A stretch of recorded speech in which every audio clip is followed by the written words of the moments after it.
It's been about 5 months since we set up the Anoxic filter tank, and it's still a little cloudy, but nowhere near as bad as it used to be. However, let's talk about the results. Did it work? What does the experiment reveal to us? All that. Is Anoxic for real? Hello everyone, this is Bentley. We're going to go over about 5 months worth of testing. I know, sounds boring, but as a reminder, we set up this 40-gallon breeder with an undergravel filter and a sponge filter to give us some water movement and aerobic bacteria colony. And originally I was going to put one of the little jet lifters on it, but I really never ended up needing it. Now at one point we did have an internal filter on there trying to filter out some particulates that had gotten in water. And let me explain that first and how that kind of helps and or hurts our case. I'm sure, depending on how people want the results of this experiment to fill out, they'll argue one way or the other. When we set this tank up, we used a iron powder, basically put. So this is a laterite powder, just in powdered form, that I got from Brightwell. And this is very similar to what something that Kevin Novak has used in one of his setups, which is the reason why I chose that particular product. We put that in the layer of substrate, but I think I probably used a little too much, to be honest, because I can tell kind of from some of the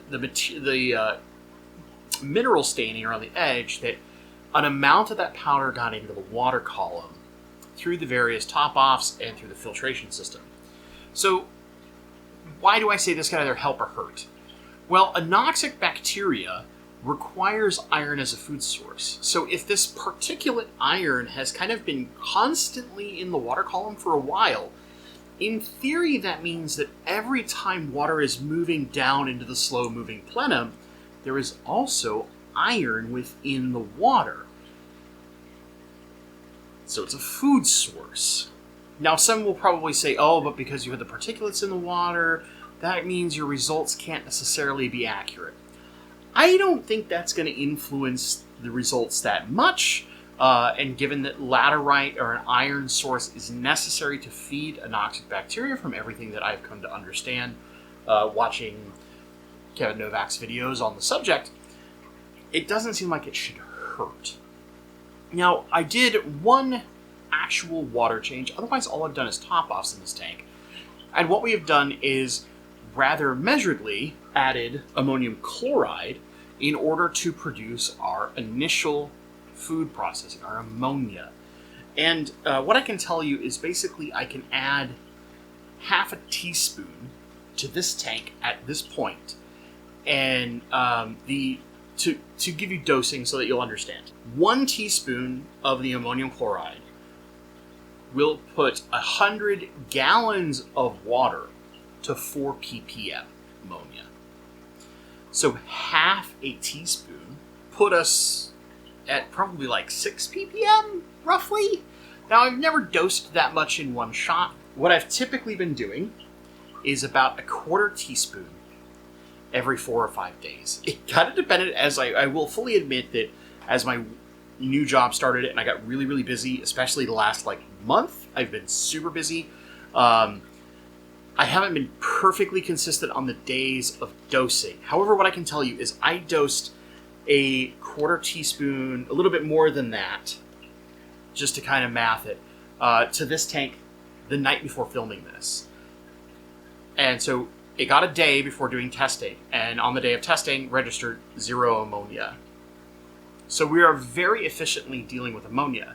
Now that will explain why you will see a small amount of nitrite in the very final results. It's sitting at 1 ppm. Which, if you think about it, if we're converting all of that ammonia into nitrite pretty efficiently and fast, that's a good thing. But we're not dealing with enough of the nitrite so that we only have nitrate left over. But in theory, our anoxic bacteria is supposed to be consuming the nitrates. Right, this is the whole purpose of anoxic, is a natural denitrification. So, let's talk about results. I think it's really important to go over some historical stuff. We had a big algae outbreak And now, and we'll do a B-roll shot just so you can see everything, but there's no algae in this tank. None really to speak of. Yeah, it's all gone. So from a pure perspective of can an anoxic system inhibit algae? It would seem that our test results tell us that we had a hair algae outbreak. I didn't continuously remove it. I've never had fish in here. There was some snails that somehow got in, but there's not a lot of them. You'll see a few small pond snails as we're doing filming of this, but pond snails aren't really eating hair algae, and yet that hair algae is gone. And the entire time that this tank has been set up, we have the aquarium co-op LED light on here. The 36-inch model is designed to fit on a 40-gallon breeder. It is on 6 hours a day. Like clockwork on a Wi-Fi timer. So we have very controlled lighting, although during the tail end of the summer we were getting a little touch of ambient light coming in here, which might be why we had our outbreak, and now that we're much more controlled lighting, that could also affect it. But the system is doing its own balancing without plants to some regard, to where algae is not continuously a problem. So we can look at that as one of the positives. But the primary thing that we're looking for is natural denitrification. From the understanding from everything that I have researched in watching Kevin Novak and a few other sources that have anoxic tanks. The anoxic system is, once it gets rolling, which I would think 5 months should be sufficient, but I'm not sure. I would think, a lot of these systems are designed to where you can put fish in them right away and they should kick off relatively fast and be keeping the fish safe, which means ammonia, nitrite, and minimal levels of nitrate. We're not getting high levels of nitrate. We've had that testing, and here's the bottom line. The nitrate should be consumed or minimized. And I've seen a few videos out there, but those tanks also include plants, so that's where we're trying to do this without plants to prove that it's the system itself doing the work and not plants, because plants will, as we know, consume nitrates. Most of the ones I've seen have kept the nitrates in check, but we can't really tell whether that's the plants or not. So let's go over my test results. I'm going to put these up on the screen, and I will also put links to my spreadsheet with all my test data in the description down below. I'll make that available so that you can look at it and review it. I'm not going to continue testing after this point. I think 5 months is sufficient, but let me open my spreadsheet. So recall we had to reset the test back in June. So June to now in October, we're talking about 4 months of solid work. But I think that's sufficient, right? So 4 months of continuous testing, dosing regularly with this, and only doing top-offs. It was in June that we did that big water change because of some of the big particulates in the water system. And since then, the internal canister filter hasn't been in this tank for about 2 months. So it was only there for 2 months, and I realized, the light amount of cloudiness that's going on here is probably partial bacterial bloom, is partial from that iron. At this point, it's probably just kind of a persistent bacterial bloom in the water. But anyway, when we started, across the different tests, we were seeing different results. It's important to note. Basically, we had zeros across the board when we started. But after a week, we were seeing about 0.5 ammonia, according to the co-op strips, similar in the API liquid master kit, and the Tetra results are also showing the same. I'll go for the API results just to do this, but in general, we can extrapolate a few other things. Our GH sat around 2, and our KH was somewhere to 3 to 4. We were using some just baking soda, sodium bicarbonate, to give us GH initially while the tank was all set up. In the third week is where we started seeing some nitrate, but no nitrite.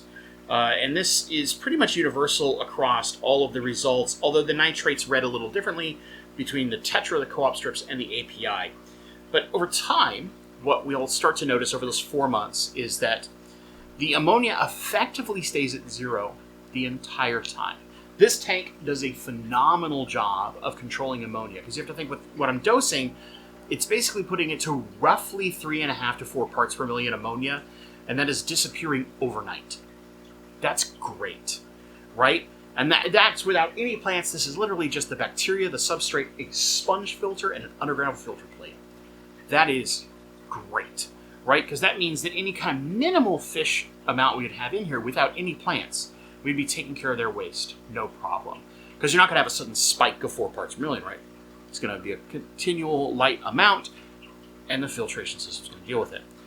Now, you'll also notice that the nitrite basically stays at 0 the entire time, except for that very last test done right before filming to make sure I had my last set of numbers.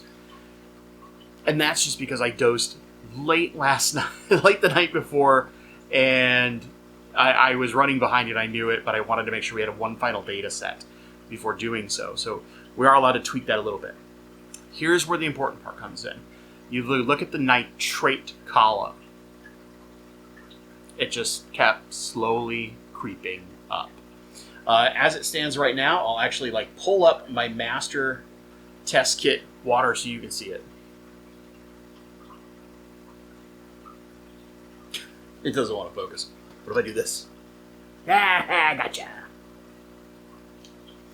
So there's my API master test kit, tested about 5 minutes ago. Well, 5 minutes before filming. Put it that way. That is toward the top of the chart, somewhere between about 100 and 160. And the co-op test strips showed it at about 160 to 100, depending on kind of how you have to read it. Strips aren't perfect. And the API registered somewhere between its top 2, which is 200, and I think 160, if I remember correctly. So we're showing high nitrates. In general, what I would have expected had the Anoxic system done what it is supposed to do, natural denitrification, that we would probably be floating somewhere in that 20 to 40 parts per million range. This is an estimation, but I don't think we would be 0, and the fact that we aren't at 0 is a good thing. I think if we were zeros across the board, it would be potentially suspect.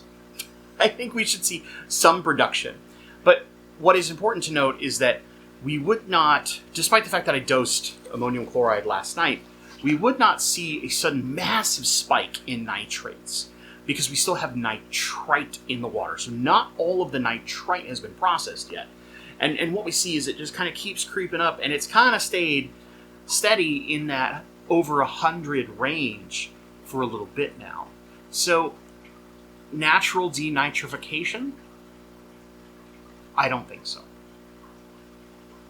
What I think is likely the case, because I'm sure there are many fans of Anoxic filtration out there, but almost all of you are using plants. I haven't seen anybody who's done thorough testing that has shown natural denitrification. I know a few of my members have done some very long-term tests, upward of 9 months, and have never seen denitrification without having plants in the tank. They've used biosinosis baskets, they've done under gravel systems. We've seen a lot of them. Now, in general, the parameters of their testing looked pretty healthy in the sense that if you were just doing standard water changes, you would have a great and healthy tank. That's good, right? But for the purposes of proving that Anoxic filtration has natural denitrification capabilities, I don't think it can do so at this scale. And that's where I think the kicker comes in, because you have anoxic systems or bog filters, and more commonly we see bog filters in ponds. And Kevin Novak will mention this quite a lot, that they've been used in ponds for years and years and years. And at that massive scale, I think is where we can see the system truly shine, but I don't think we can it in a small glass box. I just don't think that the actual bacteria itself can properly form. I don't know that we're ever building truly enough depth to slow down that water and prevent that oxygen from building up to a ratio to a point of where true anoxic conditions could actually occur, based on my understanding of what anoxic conditions are, which is little but not no oxygen.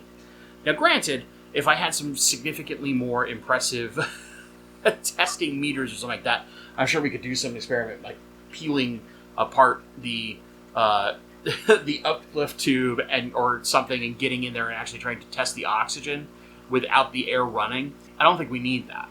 Do we really need that? I think the thing that we need to look at and consider is that anoxic is a choice. You can choose to use it. But what I think is important to note is that if you're doing it with plants, the plants are probably doing a lot of the work. The filter might be helping, and the way it's helping is that in the case of root-feeding plants, or many of our other plants, it is helping accelerate some amount of oxygenated water down into the root system. That's going to build a naturally healthier root system because more oxygen is prevalent. And yes, that water is going to start slowing, and the amount of oxygen getting all the way to the bottom, if we have a relatively thick substrate bed, should get to a low level. But I don't know if it's truly low enough to create anoxic conditions. My test can't prove that. And I'm sure someone in the comments is going to say that I screwed X up, my filter plates weren't big enough, I had too much this, I didn't do enough Y. Often when you run an experiment, regardless of what the results tell you, you will have people who want to fight them. And that's fine. That's part of why, a singular tank cannot be considered a perfect scientific experiment. But for us as generic users, I think 5 months and really 4 months of solid testing on a system should tell us enough that it's probably not the system that's doing denitrification in this small a water environment. That's where I want to give the benefit of doubt.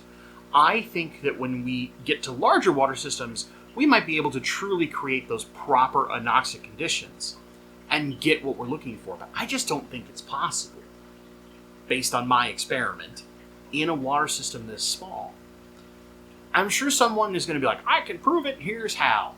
Cool. Do it without plants. Give me weekly testing data, make it accurate, and if you really wanted to be accurate and be better than me, you would have a photospectrometer. I just didn't want to drop $400 on a machine just for one fish tank experiment. I'm going to be frank with you guys. As much as I would love to have a photospectrometer because it's cute and fun, it can do all sorts of neat things, that's a little much for a small YouTube channel on a one tank experiment, don't you think? So, there it is. Nitrates. Plenty of them. Enough to where every test that we run, it tells you this is a danger level and you should change your water. Now granted, snails don't seem to care. So what's next? I'm done with this experiment.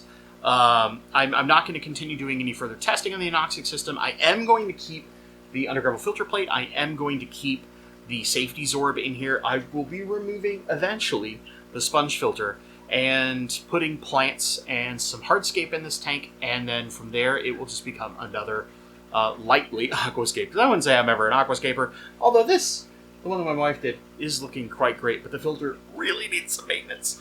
I've been working too much. But yeah, that's it. Can anoxic work? Maybe. Did anoxic conditions become created in my test tank? No, not at all. Not in any measurable, provable way. Nitrates just kept creeping up. Nothing consumed them. Putting not a whole lot of ammonia in the grand scheme of things in the tank at regular intervals.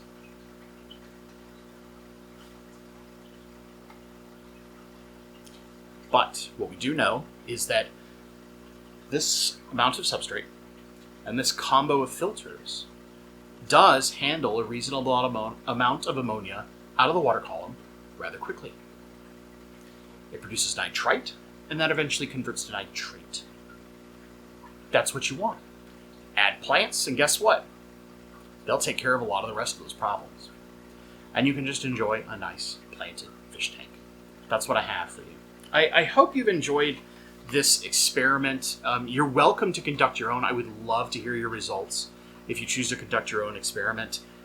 Just keep in mind that, we need to take a semi-scientific approach here in that we need measured amounts of food, ammonia, going into the tank so that we can know that we're keeping this as regular as possible.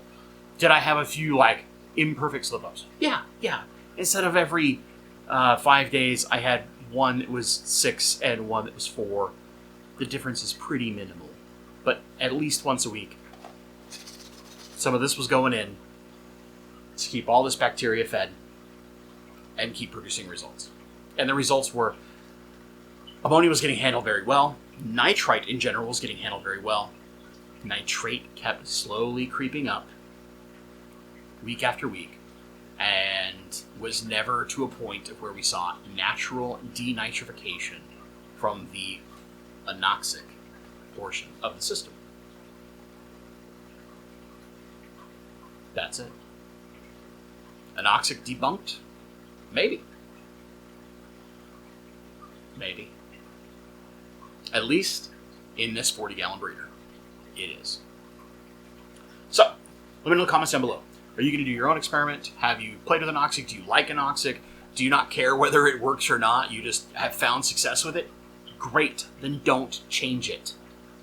If you have success doing these systems, don't change it. If it ain't broke, don't fix it. Okay? You don't need to do something just because anyone, myself, any other influencer, says that it doesn't work or it's not the best way. If you find success with it, keep doing it. Don't mess with a good thing. All right, anyway, let me know in the comments down below. I'd like to know what fish would you like to see in this tank? That's the part that I'm going to keep a secret. I have a plan, and it might involve something interesting. As always, my friends, thank you so much for watching, and stay awesome.